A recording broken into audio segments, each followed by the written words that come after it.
urgent. Pablo Escobar Gaviria says that he will face death, but he will not allow himself or any of his men to be transferred to another prison.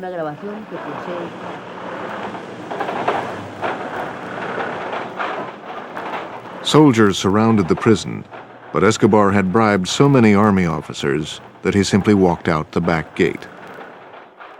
Pablo Escobar.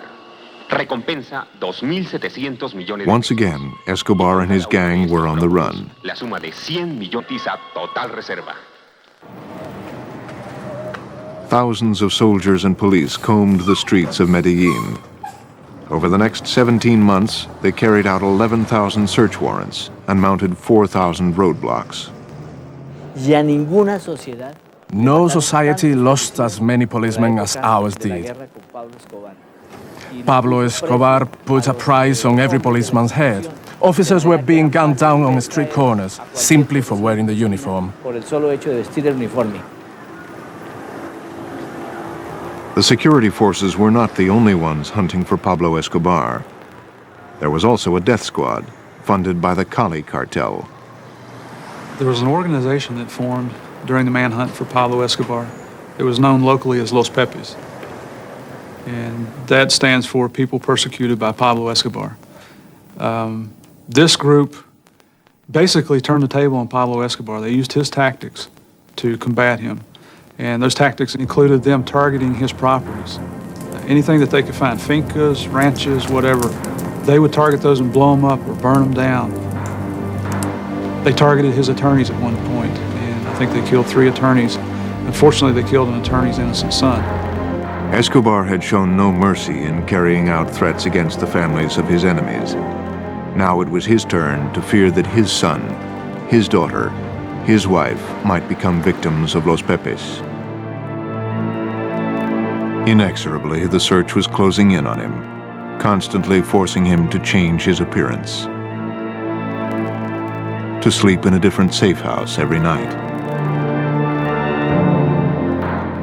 Colonel Hugo Martinez commanded the special 600-man unit which had been formed to find Pablo Escobar, dead or alive. Pablo Escobar handled intelligence very well. He managed to infiltrate everyone he could, especially those who were searching for him.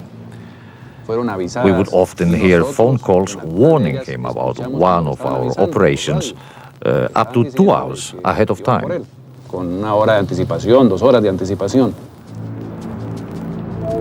Foreign governments donated equipment. This van came from France and was packed with high-tech directional finders and state-of-the-art bugging equipment from all over the world. Pablo knew that he couldn't talk for more than 3 minutes without them pinpointing his location. To combat this, on numerous occasions, he would ride around in a taxi with his radio telephone. And obviously, by the time the Colombian National Police had pinpointed that location and responded troops, he may be 5-10 miles down the road, but still talking on the telephone. And on several occasions, they came very close to capturing Pablo Escobar. It was very, very close that they came. On December 2nd of 1993, Pablo Escobar was intercepted by the Colombian National Police using their radio directional finding equipment, talking to his son, Juan Pablo, who was in Bogota. Escobar had moved his family to Bogota for safety, but he worried about them all the time. His own family was his Achilles heel, and in the end, his downfall. That call was traced, and it told us which part of Medellin the call came from, so we knew where to focus our efforts. We sent the directional finder to this area in order to listen for other calls and narrow the margin of error.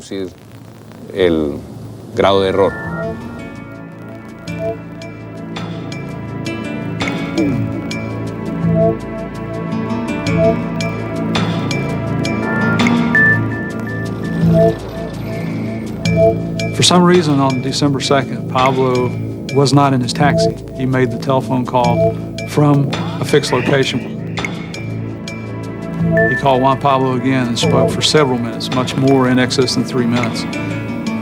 Nobody knows why, because he knew. We had heard him say that he knew he couldn't talk on the phone for longer than 3 minutes.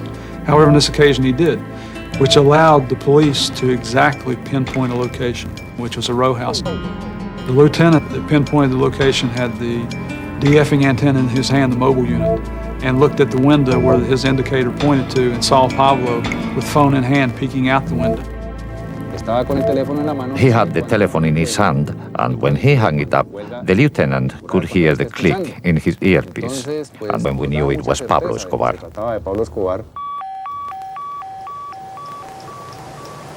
So they sent 2 of their officers around to the back side of the house. Colonel Martinez is instructing them, hit the location, let's find out if it's Pablo, let's don't take a chance on losing him. And 5 officers kick in the front door. And there in the garage is a taxi, a yellow taxi. So the officers, they know that Pablo was on the 2nd floor. They make their way up the steps, and he has 1 bodyguard with him.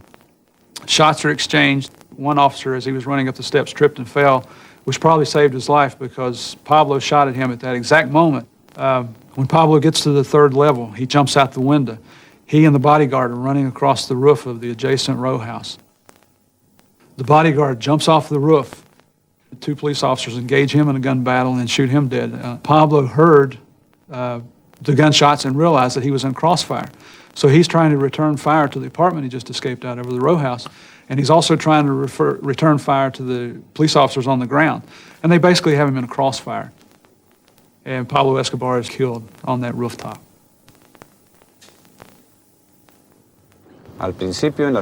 During our first operations, he was surrounded by 60 bodyguards armed with rifles. But in the final operation, we found him with only 1 man armed with 1 pistol and 1 shotgun. It was such an exciting moment at that time that after years and years of problems of drug trafficking and murder and extortion and kidnapping and so forth in Colombia and the world over, that it had finally come to an end with Pablo Escobar's death. The excitement, it's hard to explain. There was a lot of hugging and backslapping and high fives between myself and the police officers. It's like a burden had been lifted. It's the greatest moment there ever was in Colombian law enforcement history. Minutes after Escobar had been killed, his mother and 2 sisters arrived. They elbowed their way through, and 1 sister went up and looked at the bodyguard who had died on the ground, and Pablo's body was on the roof. And she began laughing and looking at the police officers and saying, you know, you have messed up again. This is not Pablo Escobar. Once again, you have killed the wrong person. You've done the wrong thing. And she was very abusive towards them and laughing at the police. The police allowed her to go on and through her tirade. And after a few moments, when she started to walk away, they basically told her, look on the roof at the other body.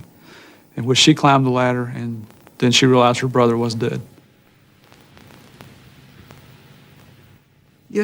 I felt something I had never felt in my life.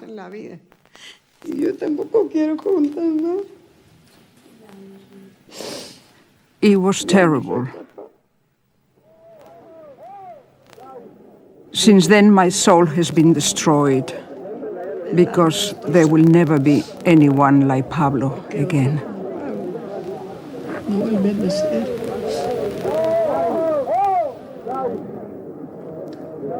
In the end, what brought Pablo Escobar down was a combination of forces arrayed against him. He had his own men, his own lieutenants, who he had turned on while he was in jail. So they got together to get him. Then you have the government, which had faced a reign of terror and violence. And finally, you had the Cali cartel, which was the competition, saying this is our great chance to be rid of a formidable force which is competing with us and in the end reducing prices and complicating our lives. Today, the cocaine trade is dominated by the Cali cartel, by men unlike Escobar, men who have learned to stay in the shadows and stay rich. For Colombia, stopping Escobar's violent assault on the people and its institutions was a matter of national survival. But for America, killing Pablo Escobar was a deceptive victory in the war on drugs. The death of Escobar was a landmark in the history of an industry, but it wasn't a victory in the sense that it didn't put anything out of business, it didn't change the pace of trafficking, it didn't raise or lower the price of cocaine. The business is so much better that today the Colombians are trafficking drugs not only in airplanes, but now they have whole container ships and even unmanned submarines that can carry 3 tons. So business is better than ever.